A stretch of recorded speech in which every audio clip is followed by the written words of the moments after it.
bosses in Call of Duty Zombies are there to make the maps more challenging and difficult, but which 5 are the best of them all? Let's take a look.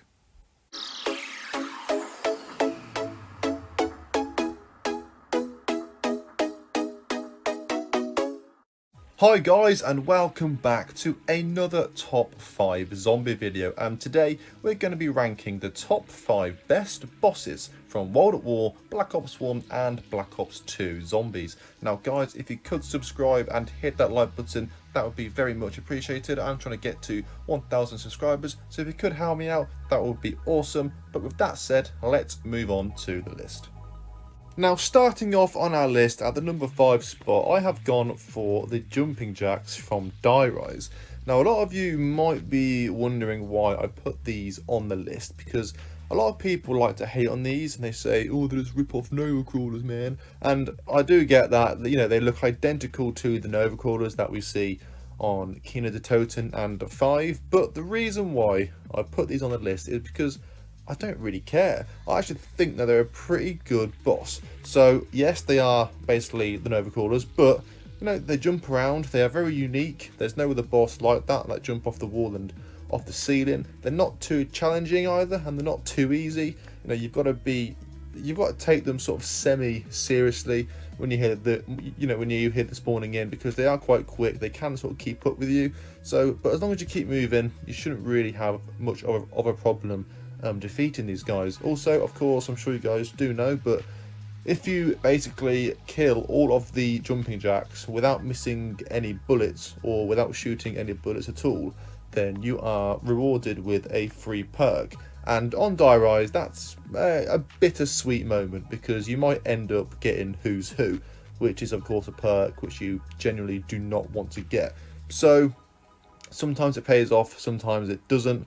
But you do get a max ammo regardless anyway, regardless if you shoot any bullets or what, you will always get a max ammo. And I just think that they're just, you know, a pretty steady boss, nothing crazy, but they're relatively easy.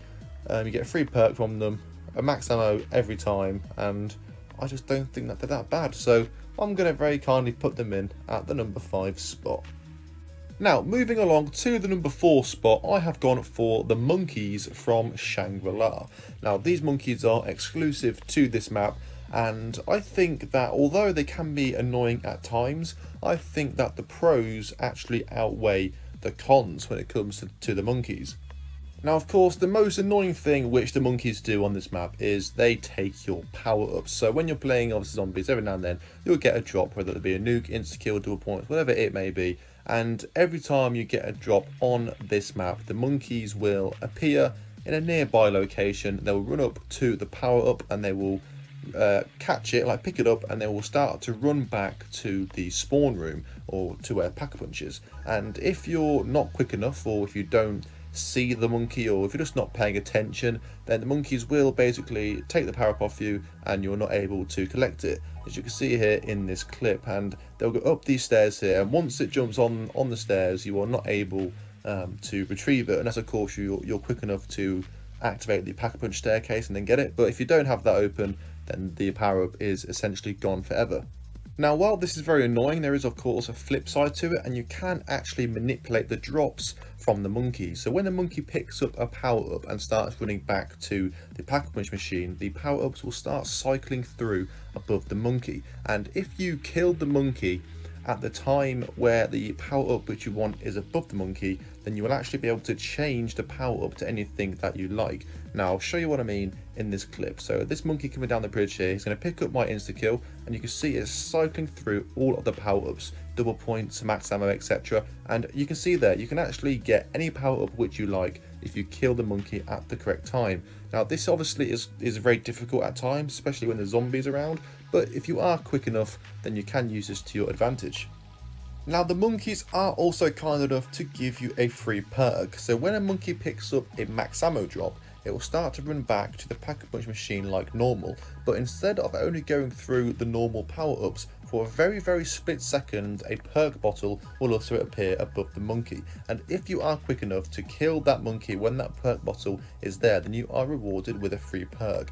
Unfortunately, I wasn't quick enough to get it in this clip, but if you can get it just right, then you are given a free perk. That's also a very nice feature about the monkeys.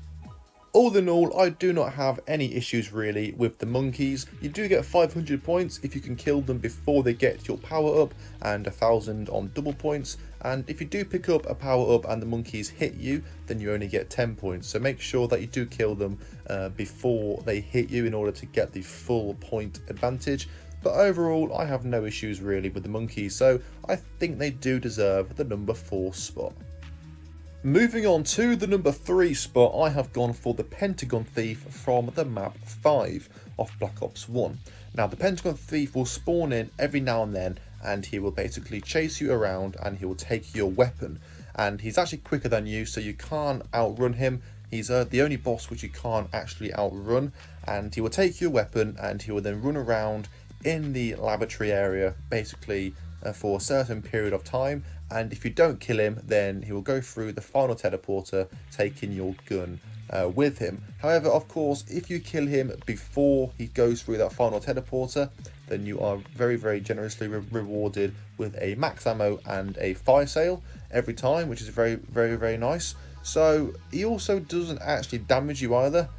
He will never attack you or make you go down, nothing like that. He will never ever do any sort of damage to you. His sole objective is to simply take your weapon and basically steal it from you. So it is quite annoying, but like I said, he's relatively easy to kill generally, and you do get a fire sale and a max ammo from it. So I do think he's a pretty cool boss. But just to further cement the Pentagon Thief's position on this list, if you manage to kill him before he takes your weapon, then you are rewarded with arguably the best power up in Call of Duty Zombies history, and that power up is the bonfire sale. Now, what this power up does, it basically allows you to upgrade any weapon in the Pack-a-Punch machine for only 1000 points, which is of course 4000 points cheaper than the original 5000. Now, this is quite hard to do, especially on the early rounds. The best way to go if you want to get to power up is probably use the Mustangs and Sally, because it is quite difficult to do it because he runs at you very quickly. But if you do manage to kill him, then you get the bonfire sale, and it allows you basically to upgrade any weapon for 1000 points. So I think that is a really cool thing about the Pentagon Thief. So I really do think he is one of the best bosses. So I'm going to definitely put him in at the number 3 spot. Now, moving on to the number 2 spot, I have gone for Brutus from Mob of the Dead.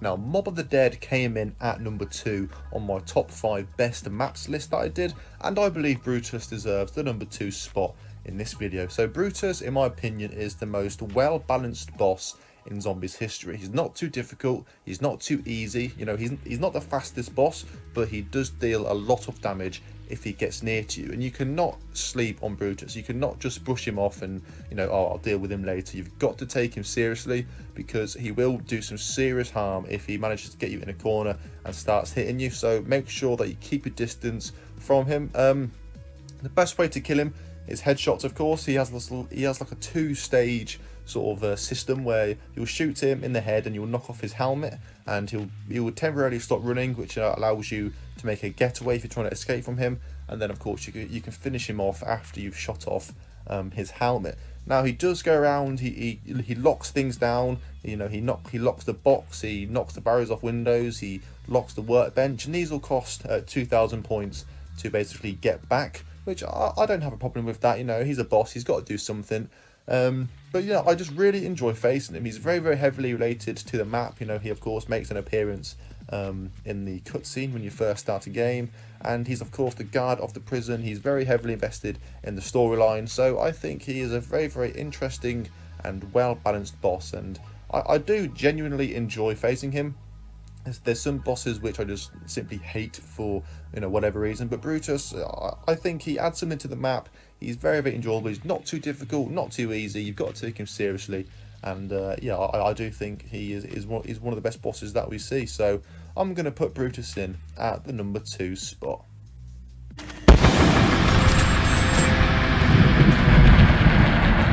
four-legged freak sacks. Just more shit to blow up. But guys, coming in at the number 1 spot, we of course have the Hellhounds, or the dogs, first introduced in Shinonuma from World at War. Now the dogs were also in Der Riese, and they made an appearance in Black Ops 1 on Kino de Toten, and they also made another comeback in Black Ops 2 on Town and Farm if you adjusted the custom settings. Now the Hellhounds were of course the very first boss that we ever saw in zombies. Verrückt and MatomTV purely just had zombies, so I feel as if when the game first came out, when we first played Shinonuma, you know, the zombie community was like, okay, wow, this is something different, and I think from that day, you know, the Hellhounds have just been a fan favourite. But I feel as if as the games went on, the dogs became increasingly easier. So in World at War, they are genuinely very intimidating and dangerous. You know, they are, some could argue, more dangerous than the zombies, especially on Shinonuma. I feel as if something just, they're so powerful on World at War. But in Black Ops 1, they became slightly easier. I didn't feel as if they were as hard to kill.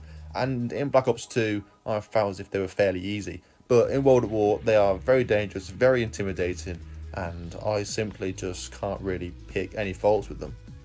If you are struggling against the dogs, I do have a couple of tips which I will recommend to you.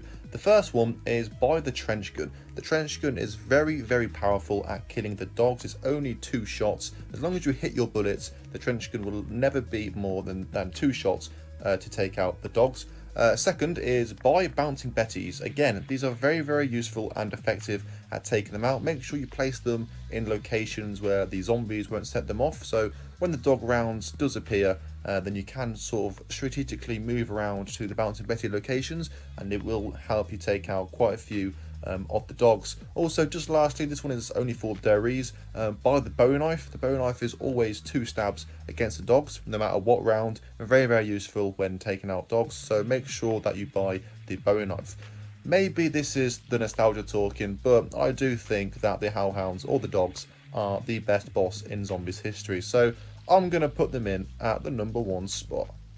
So guys, thank you very much for watching my video. If you did enjoy, please remember to like and subscribe to show your support. That would be absolutely awesome, and leave your thoughts down below in the comment section of what you thought about my list. Also guys, I have created an entire playlist full of different top 5 zombie lists, so if you are interested, please make sure that you check them out as well. So thank you again for watching, and I will be back soon with another video.